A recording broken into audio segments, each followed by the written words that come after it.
안녕하세요, 여러분. 저는 역사와 여행을 주제로 글을 쓰는 작가 구완회입니다. 저는 주로 여러분과 같은 청소년과 어린이를 대상으로 책을 쓰고 강연을 합니다. 오늘 저는 여러분과 디지털 시대의 새로운 역사 읽기에 대해서 이야기해 보려고 합니다. 그리고 그 이야기를 몇 권의 책을 통해서 풀어나갈 생각입니다.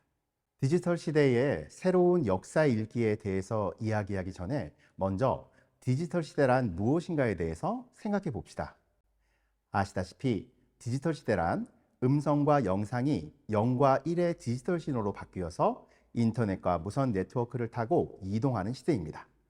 쉽게 말해서 인터넷과 컴퓨터, 핸드폰과 SNS의 시대라고 할 수가 있습니다. 시공간의 제약이 사라지고 수십억 명의 사람들이 유무선 네트워크를 통해서 실시간으로 연결된 세상이기도 합니다. 또한 디지털 시대는 구글 신의 시대이자 탈진실의 시대입니다. 이런 시대적 특징을 잘 설명하는 책들이 있습니다. 카이스트 교수들의 명강의를 모은 구글 신은 모든 것을 알고 있다와 미국의 퓰리처상 수상 저널리스트인 제임스 볼이 쓴 개소리는 어떻게 세상을 정복했는가란 책입니다. 제목들이 참 재밌죠? 개소리는 어떻게 세상을 정복했는가의 부제는 진실보다 강한 탈진실의 힘입니다. 구글 신이란 전 세계 검색 시장의 90% 이상을 장악하고 있는 구글을 부르는 별명입니다. 전 세계에서 가장 큰 빅데이터를 보유한 구글이 마치 신처럼 모든 것을 알고 있다는 뜻이에요.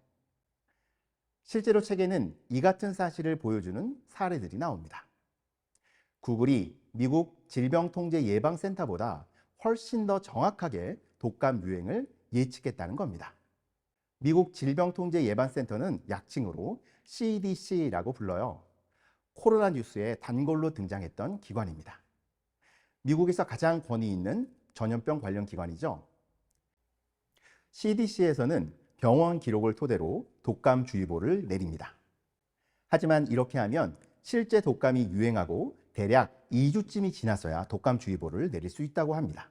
그런데 구글은 사람들이 병원에 가기 전에 기침, 콧물, 오한 같은 단어를 검색하는 것만으로 독감 유행을 예측했습니다. 당연히 CDC보다 구글의 독감 예측이 빠르고 정확했습니다. 이 말하면 정말 구글 신이라고 불릴만 하겠죠? 이번엔 탈진실에 대해서 살펴볼게요. 탈진실이란 여론을 형성할 때 객관적인 사실보다 개인적인 신념과 감정에 호소하는 것이 더 큰 영향력을 발휘하는 현상을 가리킵니다.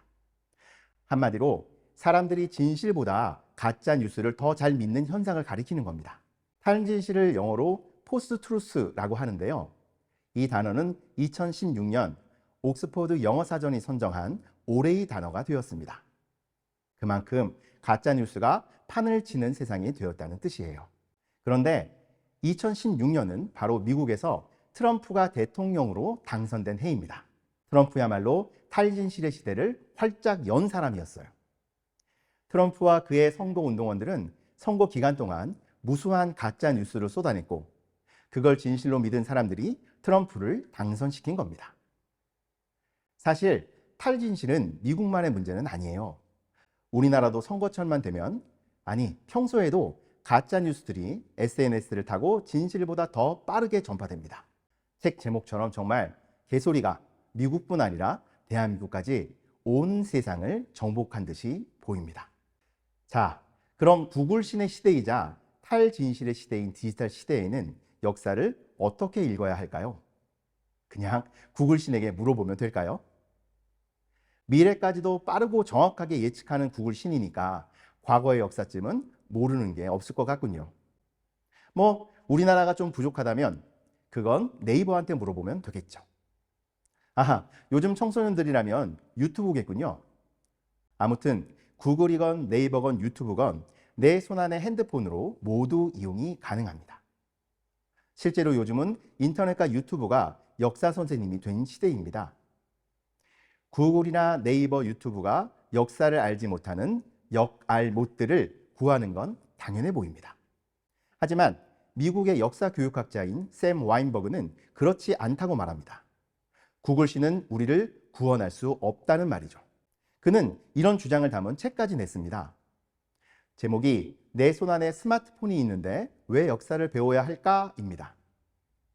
이건 달리 말하면 구글신이 모든 것을 알려주는데 왜 굳이 학교에서 따로 역사를 배워야 할까라고 바꿔볼 수 있습니다. 샘 와인버그는 이 책의 7장 구글은 왜 우리를 구할 수 없는가에서 여러 가지 근거들을 제시합니다. 그중 하나가 미국 노스웨스턴 대학의 연구 결과예요. 이 대학의 연구팀은 102명의 대학생들을 대상으로 그들이 인터넷에서 정보를 검색하는 과정을 연구했습니다. 대학생들이 구글에서 정보를 검색하는 과정은 놀랍도록 단순했습니다. 구글 검색창에 검색어를 치고 구글이 보여주는 순서대로 정보를 클릭했죠. 중요한 점은 이들이 구글이 보여주는 순서 그대로 정보를 신뢰했다는 겁니다. 먼저 나타난 검색 결과를 가장 믿을만하다고 판단한 것이죠. 왜 그것이 가장 믿을만한가? 라는 질문의 답은 간단했습니다. 그게 가장 먼저 나왔으니까요. 심지어 단 한 명도 예외가 없었습니다. 그것이 가짜뉴스인가 아닌가는 전혀 중요하지가 않았어요. 더구나 모든 것을 알고 있다는 구글 신의 위상도 추락 중입니다. 구글을 신의 자리에 올리는데 결정적인 공헌을 한 독감 예측 시스템도 점차 정확도가 떨어졌고 결국 구글은 독감 예측 서비스를 중단했다고 합니다. 일반적인 검색 결과의 신뢰성도 마찬가지입니다. 더구나 유튜브는 개인 맞춤 알고리즘에 따라서 믿을 수 있는 정보 대신 내가 보고 싶어 하는 정보만 전해주고 있죠. 덕분에 가짜뉴스는 더욱 활개를 치고 있습니다. 그리하여 저자는 내 손안에 스마트폰이 있어도 역사는 배워야 한다는 결론을 내립니다.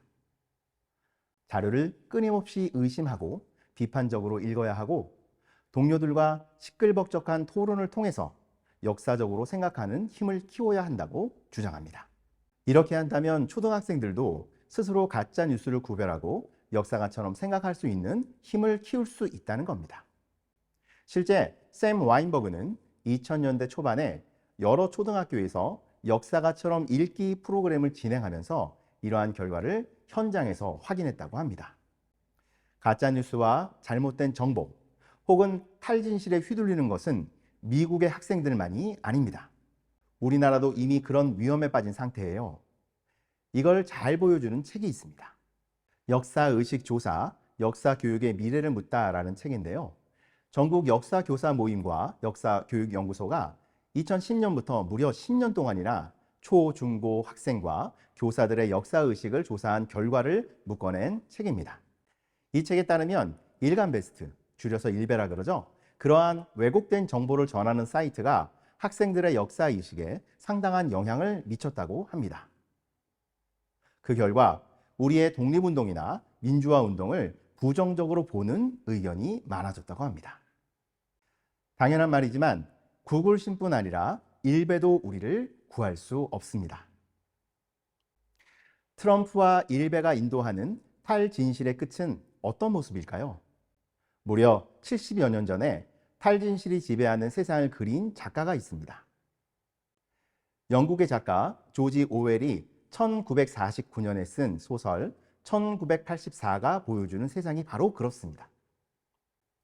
이 소설의 주인공은 독재 정부가 운영하는 기관에서 정권의 입맛에 맞는 거짓 역사를 만들어내는 일을 합니다. 철저하게 세뇌당한 국민들은 이런 가짜 역사를 진실로 믿고 있죠.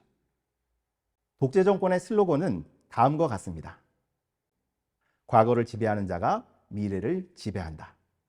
현재를 지배하는 자는 과거를 지배한다. 현재를 지배하는 독재 정권은 과거를 조작해서 미래까지 지배하려는 것입니다. 그렇다면 1984에서 묘사한 탈진실의 디스토피아를 피하기 위해서는 어떻게 해야 할까요? 조금 전에 살펴본 샘 와인버그의 역사가처럼 읽기에 힌트가 있습니다. 그는 역사가처럼 읽기의 출발점을 의심하기라고 말합니다. 실제로 역사가는 모든 사료를 의심하며 비판적으로 읽습니다. 그것이 약 1600년 전 광개토 왕릉비에 새겨진 비문이라고 할지라도 말이죠. 실제로 많은 역사학자들이 광개토 왕릉비를 의심하며 읽었습니다. 그리하여 한때는 광개토 왕릉비가 조작되었다는 주장이 지지를 받았지만 지금은 애초에 글을 새길 때부터 과장과 왜곡이 있었다는 주장이 더 힘을 얻고 있습니다. 물론 그렇다 하더라도 광개토 왕릉비가 고대사의 가장 중요한 사료 중 하나인 점은 변함이 없지만 말입니다. 이렇게 역사학자들이 사료를 의심하며 읽는 방식을 사료 비판이라고 합니다. 사료 비판은 우선 사료 자체의 진위 여부를 의심합니다. 세상에는 가짜 뉴스처럼 가짜 사료들도 많기 때문입니다. 누군가 어떤 목적을 가지고 옛날 유물을 조작하기도 하고 이름만 전하는 옛날 역사책을 만들어내기도 합니다. 특히 가짜 역사를 기록한 것을 위서라고 부르는데요. 환인과 환웅, 단군에 대한 옛날 기록이라고 전하는 환단고기가 대표적인 위서로 손꼽힙니다. 진짜 옛날 역사책이라고 하더라도 내용 전부를 사실로 믿을 수는 없습니다. 이건 거의 불가능한 일이거든요. 대표적인 정사로 손꼽히는 중국의 사기도, 유네스코 세계 기록유산인 조선왕조실록도 마찬가지입니다. 특히 내용의 진위를 따질 때는 그걸 쓴 사람의 의도를 살펴보는 일이 중요합니다. 예를 들어서 광개토 왕릉비를 쓴 고구려인들은 광개토 왕의 업적을 찬양하기 위해서 이웃나라인 백제와 신라를 형편없다고 적었습니다. 특히 백제가 옛날부터 고구려의 속국이었다고 적었는데 광개토 왕의 할아버지인 고국원 왕이 백제와의 전투 중에 전사했다는 사실을 떠올려 보면 그게 사실이 아니란 걸 쉽게 알 수가 있습니다. 이렇게 진짜 사료라고 할지라도 제작자의 의도를 떠올리며 내용 하나하나를 꼼꼼히 따져보는 것이 필수입니다. 디지털 시대를 살아가는 우리에게도 사료 비판이 필요합니다. 디지털 시대의 사료 비판은 인터넷 자료를 검증하는 일이 될 것입니다. 유튜브의 내용을 따져보는 것을 포함해서 말입니다. 샘 와인버그는 인터넷 자료를 검증하는 방식으로 수평 읽기를 제안합니다. 인터넷 자료를 처음부터 끝까지 수직적으로 읽는 대신 그것을 검증할 다른 사이트들을 옆에 열어놓고 수평적으로 비교하면서 읽는 것이죠. 이것은 사실 검증을 전문으로 하는 팩트체커들이 인터넷 자료를 읽는 방식이라고 합니다. 와인버그의 실험에 참여한 팩트체커들은 모두 이런 방식으로 빠르게 가짜뉴스를 구별해냈습니다. 사료 비판에서 제작자의 의도를 살펴봤듯이 인터넷 자료 검증에서는 사이트나 유튜버의 신뢰도를 체크해야 합니다. 아무리 그럴듯한 내용이라도 해당 사이트를 운영하는 사람이나 유튜버가 논란에 휩싸인 인물이라면 더욱 꼼꼼한 검증이 필요하겠죠. 디지털 시대의 새로운 역사 읽기는 디지털 사료 비판에만 머무르지 않습니다. 사료 비판을 통과한 역사라도 진실의 일부만을 담고 있기 때문이에요. 예를 들어서 일본군 위안부는 일제와 군부에 의해 저질러진 명백한 전쟁 범죄이자 성범죄입니다. 그렇다면 주한미군의 부대 주변, 소위 기지촌에 있던 미군 위안부들은 어떨까요? 미군 위안부는 대한민국 정부에 의해서 관리되었습니다.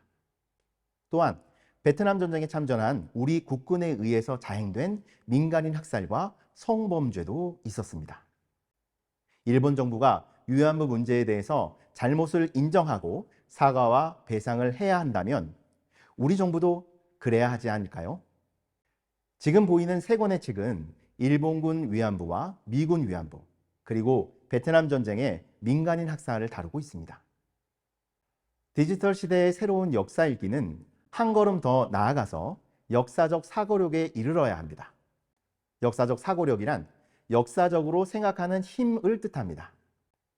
이것은 교과서 속 역사를 이해하는 걸 넘어서 비판적으로 생각하고 새로운 질문을 던지고 지금 우리의 문제에 대한 해답을 찾는 능력입니다. 30여 년 동안 중고등학교에서 역사를 가르쳐 온 윤종배 작가가 수업에서 특히 강조하는 것도 바로 역사적 사고력입니다. 그는 역사 수업의 길을 묻다란 책에서 역사적 사고력을 키우는 수업을 제안합니다. 이를 위해서는 질문하는 역사 수업, 친구들끼리 협동하는 프로젝트 수업 등을 제시합니다. 어떻습니까? 여러분의 역사 수업도 이렇게 이루어지고 있나요? 그렇지 않다고 해도 크게 실망할 필요는 없습니다. 여러분이 친구와 함께 이런 배움을 만들어 나가면 되니까요. 마음이 맞는 친구들과 역사 동아리를 만들어도 좋고, 다양한 역사 강좌를 찾아가도 좋습니다.